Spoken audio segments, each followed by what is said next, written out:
Boston Red Sox just got way too powerful. With Jarren Duran returning to form offensively, as well as Brayan Bello returning to the starting pitching rotation, this Red Sox organization looks very, very good. I'm here to break down the recent performances from both of those guys and really how they stand out as the X factors for this Red Sox organization. We'll break down all of that on this episode of Red Sox Digest, but first, please do remember to subscribe to the channel if you're a part of the near 90% currently watching this video, not currently subscribed. We do appreciate all the love and support, so thank you guys. But now let's get to it and break down the X factors for Boston. Now, Jarren Duran goes really he doesn't even have to be announced as the X factor because everyone really knows from what we saw last season really what he provides to this Red Sox organization. But as of late, he hasn't been the most consistent hitter and really the most productive hitter for the Boston Red Sox. It felt like he was hitting everything hard, but it always resulted in landing in someone's glove, whether it was a line out to left or right field or, again, a ground ball hit at 105 miles per hour. Jarren Duran has been smashing baseballs. It just hasn't resulted in a great OPS or really average up to this point in the year. But over the last 2 games, he has simply been able to find the holes in the defense, and it's resulting in not only great offense, but just he's creating his own offense for the entirety of the Boston Red Sox team.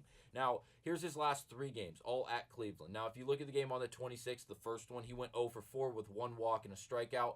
He did end up stealing 1 base once he did get walked. That wasn't a great game.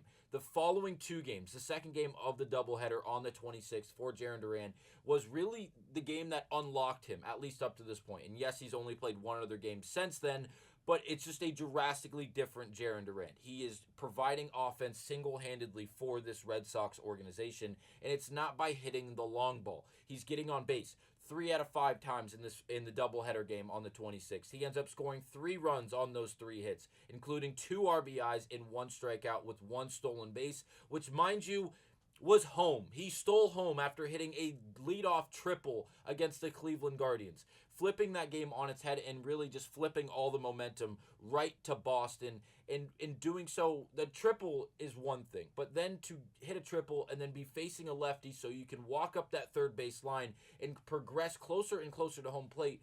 And then he has the actual just confidence to go and to steal home plate and actually get it done. I'm going to play that clip for you guys really quick because Nesson posted it on Twitter, so we do have the video. I'm going to play that for you guys now, and then we'll get to the rest of this breakdown. But here's Jarren Duran stealing home to really just flip the momentum and get his season going offensively to a gear that we haven't seen yet up to this point. He's coming home. Here's the throw. He is safe. A stolen base. He steals home.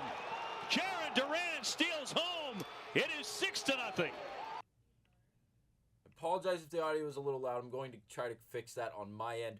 But again, Jarren Duran getting the opportunity, stealing home with Devers at the plate, with Devers having an RBI opportunity. Duran confident enough in his own abilities to get down the third base line and get into home plate and get around that tag, which is exactly what he did. I will tag that video down below from Nesson's Twitter account.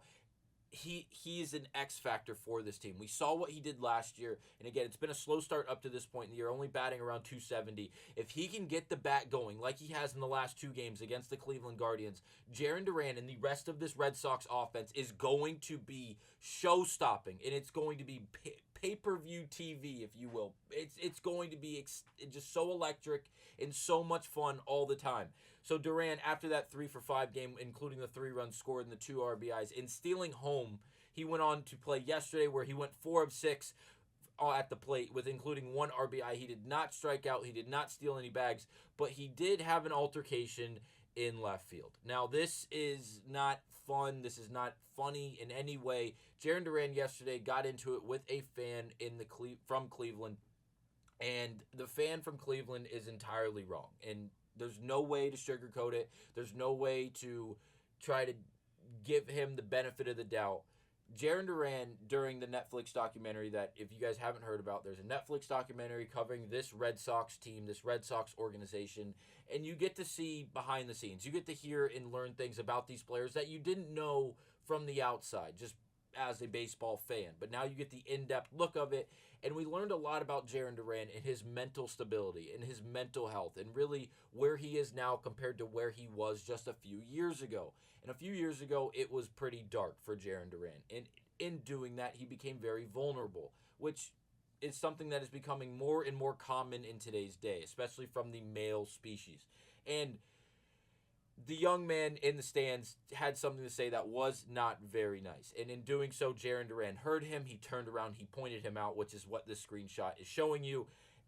And he caused a scene, and it caused the security to then remove the fan. The Boston Red Sox organization, as well as the players and the coaching staff, were all involved, and they all helped out Jarren, removing him from the scene, not allowing him to just continuously go at this fan and try to prove a point or get himself even, if you will. Say Don Rafaela did a good job of this, as well as other coaching staff.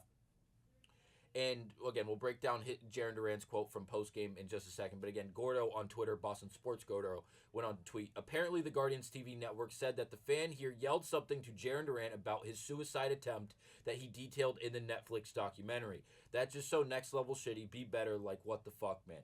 And I agree with Gordo that you don't say shit like that. I understand there's a concept where you're the fan, he's the professional player. We're not going to talk, but I'm going to talk to him. He's going to hear me, and he's not going to do anything about it. That's just the dynamic. But there's a line in the sand. There's levels to this. You cannot tell someone, again, you cannot reference that dark of a moment in someone's life and expect them not to rebuttal in any fashion. The fan was entirely in the wrong here. I don't agree with what the fan did. And cheers to Jarren Duran for not being shy in the moment and not being scared of the moment to acknowledge that guy was out of place, and you're going to point that out and have security remove him from the game. And I understand that Jarren Duran isn't perfect when it comes to fan interactions because of what happened last season. And again, that is a conversation for a different day, and I'm not going to repeat his quote because I'm not trying to get in trouble. But he wasn't right in that moment either. But neither was this fan. And we're not going to say, well, Duran did it once, he can get it back once. No, we're not. The mental health thing is something very serious, and we're seeing a lot more of it day in day now in 2025 and as the years go on, especially from the male side of things. So again, it's not in the right. Cleveland went on to apologize. The Cleveland Guardians organization did. Bob Nightingale went on to tweet this, so shout out to you. And he goes on to say the Cleveland Guardians apologized to Red Sox outfielder Jarren Duran for the fan misconduct towards him during their game today. Where the apology actually goes on to say, we are aware of the situation that took place during today's game between a fan and one of the Red Sox players that violated our fan conduct policy. We recognize the gravity of the behavior at issue here and take a very serious conduct of this nature. We apologize to the Red Sox organization, the player involved, fans in the area, and are addressing the situation. We have identified the fan in question and will work with Major League Baseball regarding next steps. We strive to provide the best experience to visiting players and fans and fell short today. And that is, again, from the Cleveland Guardians organization apologizing on behalf of the actions of the fan that was removed from the game today for what he yelled towards Jarren Duran. Now, the last thing about the Jarren Duran situation and the entire altercation was in the postgame when he was then asked after the game ended. Jarren Duran on the incident with the Guardians fan this afternoon. And shout out to Tyler Milliken for posting this clip on Twitter, which again will be tagged down below in the description. Quote saying, I'm just happy the security handled it and the umpires were aware of it. I have a good support staff around me, teammates, coaches, and fans that were all supporting me. So that was awesome. End of quote from Jarren Duran. So again, him being in good spirits in some sense, I will say vocally his tone was not the greatest in this actual comment and in this quote here. Seemed a little defeated, a little disgruntled in just some fashion. Again, I'm just going off of the 30-second clip that we're watching here that I'm referencing. That, again, I will tag down below if you guys would like to watch it. But it's just not, it's not what you want to see. If someone's it got as dark in the sense of someone had such a dark moment as Jarren Duran did when they referenced it and showed it in the Netflix documentary, and Duran became that vulnerable when he was okay with that being published. This is not something you want to see be highlighted in a negative fashion from fans looking in. It's just not a good look for Cleveland fans. It's not a good look for that individual fan specifically, as again, not only did Boston fans sitting next to this guy, but Cleveland Guardian fans sitting in the same vicinity and area as this guy were all quick to point out this fan and say exactly what he said. There was rumors of what exactly he said of it on Twitter.